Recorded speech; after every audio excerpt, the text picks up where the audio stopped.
Hi, I'm Tricia Mahoney, Architectural and Design Consultant here at Dupler Office. Today, Randy Dupler, co-founder and principal of Dupler Office, is here to discuss our return to the office work strategy. So welcome and thank you. Thank you. We've been getting asked by a number of people what the employers in this town are doing to get their employees back into their offices. And here at Dupler, we've recently finalized our return to the office work plan and rolled it out to our team just last week. So the question is, do we practice what we preach? And I'd like to take a look at that. You ready to get started? I am. So help us understand what Dupler's gone through in the past year, and then give us an idea of what our plan has been for the future. Sure. Well, about a year ago, March 16th to be exact, 100% of our team started working from home. And we learned that work from home works. And we're pretty grateful that we had our technology in place at the time. And so we did not see a negative impact on our productivity when we all were forced to work from home. But like most, we only could connect via Zoom. And so we had our weekly touchdown meetings, we had smaller team meetings, but just like many others, our Zoom fatigue has set in. And so we decided by early summer, let's see if we can't get some folks back to the office. And so we put together some COVID safety protocols and applied them to our space, such as screens and different sanitizers, as well as social distancing we applied to our physical environment. And we invited everybody back, and about 5 of us came back. So I think maybe, less than 10% people came back to the office. I remember that. Yeah, and so you're one of the ones who came back. So in the past 3 months, we've seen an increase in the number of people coming into the office, but mostly they're coming in to either meet with a client or to meet with a teammate to collaborate. Very few people are coming back in to do their work. At that same time, I had picked up a survey from Gensler, and it stated that 74% of employees, not executives, wanted to return to the office because of people. And that sparked us to want to go and survey our own people and see what they would tell us about returning to the office. And so we did. While we did our own little internal survey, we also were collecting other research data. One important piece was that 68% of executives felt that in order to maintain and support culture in an organization, that employees really need to work 3 days a week. On the flip side, the employees that were surveyed really only wanted to work 2 days a week. And so we realized through the feedback we got from our team, and we applied some of this research, that there truly is some work that is better done and really has to be done in the office. Sure. And so we came together and put together our new hybrid work plan and hybrid work schedule.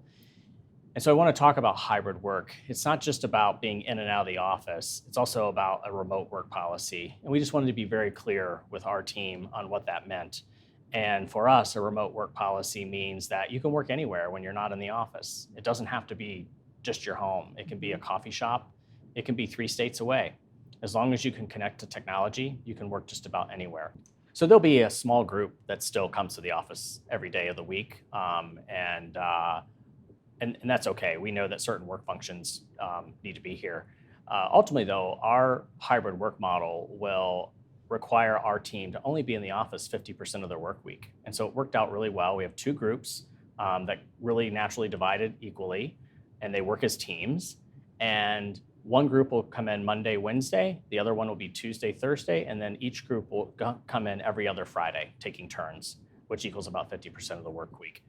So as one of those people that will be in here probably 5 days a week, I'm excited to see how this hybrid work schedule turns out. I think it'll be great to have our people in and out of here on a more regular basis, more frequently. But with what we've done here in the showroom, the changes we made, the new additions, help us understand how that plays into the post-COVID work and then the hybrid work schedule that we're putting together. Yeah, first we ask, how can we attract people back? A lot of executives and leaders of companies are struggling with that right now, as people really like to work from home. And so we started by reimagining our design of our physical environment and looking at new products to help solve for solutions related to a hybrid work model. And we see the future workplace kind of falling into three components or buckets, if you will, really is around user experience, adaptability, and hybrid work. So let's talk about user experience. It's really about autonomy and choice. Work can be done anywhere, even when you're in the office. And so it's really about letting those users come in and pick where they want to work based on what they need to get done that day and designing the environment to support the different activities that we're doing. And amenities are as important as ever. Every company has their own set of amenities, whether it's a gym, dry cleaning, and the list goes on. But companies who make purposeful intent on providing convenience for their employees will truly make a win-win relationship with those in the future. So let's talk about adaptability. Having flexibility, but not just where I work on a given day. It's really about integrating flexibility in the design of the physical environment to meet the needs of today. Like whether you have to move a table or use a laptop table today, or move a piece of furniture out of your way in a collaborative area. But how can I plan solutions today that will continue to evolve in the flexibility that I need in the future? That's the game changer. So lastly, hybrid work. It is here to stay. We believe employees will begin to really expect it. We think of hybrid work and how people, place, and technology work together to create that experience. And we'll start with that people and place combination. And that really brings the connectivity that folks said back in that Gensler survey that they missed. Mm-hmm. So that social cohesion that happens on connecting with people really also helps build and support a company's culture. Mm-hmm. And we have to get that right. When you add in the technology component and the relationship of the technology with that whole experience, it really it comes down to ease of use. And I should be able to connect anywhere in my office as easily as I was able to connect to my original workstation or office that I am no longer connecting to. And if we can connect anywhere in the world to work, and it's easy, mm-hmm. we have to make it easy to connect in our offices. Sure. So we discussed the user experience, adaptability, and hybrid work. And now I can talk a little bit more about the physical changes that we made to support our post-COVID environment. So our office has kind of always been the hub, and even more so the hub, and during the COVID experiment, we could say, mm-hmm. For a lot of collaborative work. And we're having that same conversation with a lot of our clients. It's important, though, that we have and continue to provide heads down space. Over half our work is still done in a focused environment and requires focus. Mm-hmm. So we're fortunate enough to have a large footprint where we have access and products that create a learning lab of sorts. And we designed with the intent of creating neighborhoods. And thank you to all your hard work, Tricia, on our new space. But a lot of those different components support different needs that we have today that we didn't have in the past. And these include privacy booths. So we have these awesome privacy booths. You want to pop in and have a private conversation. We also built micro offices, which are somewhat new to our industry. Very small footprint, but a completely glass enclosed private office environment that allows a user to shut the door, a sliding glass door. So there's a lot of transparency, but it still gives someone a very, very defined sense of space. Mm-hmm. We also added flexibility to our collaborative areas. So collaboration doesn't always mean move the furniture, but mm-hmm. we actually are really encouraging our users to move the furniture around, and the products that we provide in those areas are designed to be used by the users on demand, which creates a little bit of a mess sometimes. But you know what? It's whether you want to be social distance or have some, but you definitely can have some fun in our collaborative areas. For sure. And then lastly, we still need workstations. So we applied a pinwheel configuration to address the eye space or the individual work area. And it really does provide an increased separation the way the layout is mm-hmm. done. But more importantly, it provides a higher degree of psychological safety when I'm in that smaller, a little bit more tighter space. So we talked about where we'll work once we return to the office. So let's talk a little bit about how we're going to work, because there's some big changes on the horizon for that. And we decided we didn't want to just talk the talk, but we wanted to walk the walk. So we're pretty excited to share that when we return to the office in June, that we're going to be a free address environment. And so what does this mean? It means you can walk in and work anywhere in the environment that you choose that day, whether you want to work in a micro office for a day or whether you want a window seat up in the corner. You can pick where you'd like to work. We do have to maintain a couple of dedicated spaces, like for some folks, including like our HR and finance team. And then we'll have a couple of our design team will have a little more limited options on where they can sit due to their technology requirements for their spaces. But overall, it will be a completely new experience for our team. And we're looking forward to the test, I should say. We'll see how it goes. So with this free address, how are you scheduling people? Are you scheduling through technology platforms? There are a lot of new applications, apps, software that's out and available in the marketplace. Are you taking advantage of any of those? Yeah, so we researched all that. We looked at our current technology, and it didn't really work for the individual space.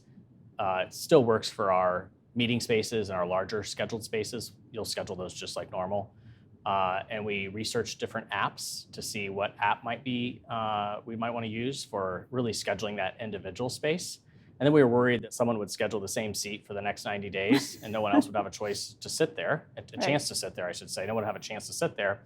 So we're small enough, we decided we're not going to do a scheduling system on the individual spaces, and it will be first come, first serve on a daily basis on where you want to sit for your individual work on the day that you're in the office.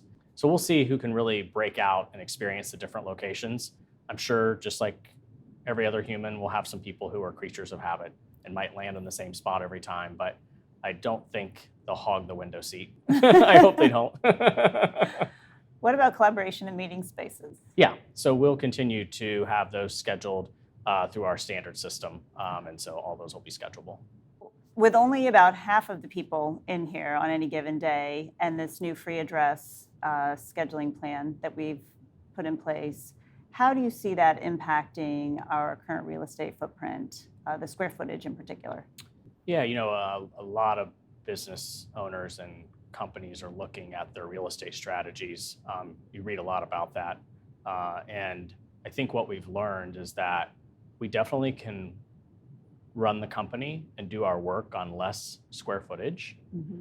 We are not currently made any decisions to change the footprint, but as we move down the road in the future, I do see where we can, it would be beneficial to have a smaller footprint in order to do what we do. Sure, absolutely. Well, thank you so much. And is there anything else you want to add before we wrap up today? Yeah, thanks. It's been a year. It's been a crazy year, Tricia. Agreed. So the good news is that we're returning to the office. I'm super excited about that. The other good side of that is that we know our people want to come back to the office. For sure. And so I just shared with you our journey on what we did to get ready to bring people back to the office.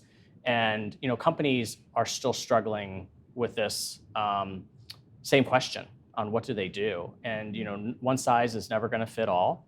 I would say what I learned the most through this journey that you've been on with us and we've embarked upon is that the folks who have patience and build in the flexibility for the future will win out as this workplace of the future continues to evolve. We do not know what it is going to look like, but we also can make really good decisions today to support kind of the needs in the short term that will, again, connect directly to our culture.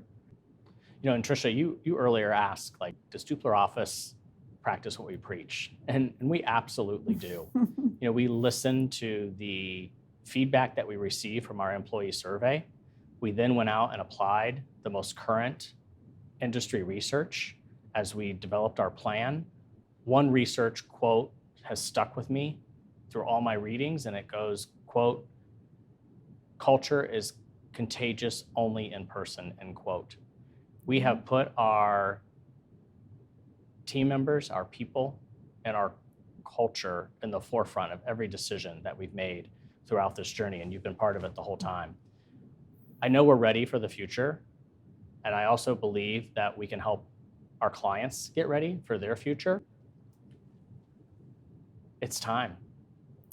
It is time to bring people back to the office. It is time to reimagine people's workplaces and help them return as successfully as we are. Thank you again, Randy, for sharing our journey with everyone today. Oh, thank you, Tricia. My pleasure. We hope you enjoyed this session. If you would be so kind as to share, like, or comment any of your feedback. Also, if you have additional questions, feel free to reach out to anyone on the Dupler Office team. We'd love to see you in the showroom.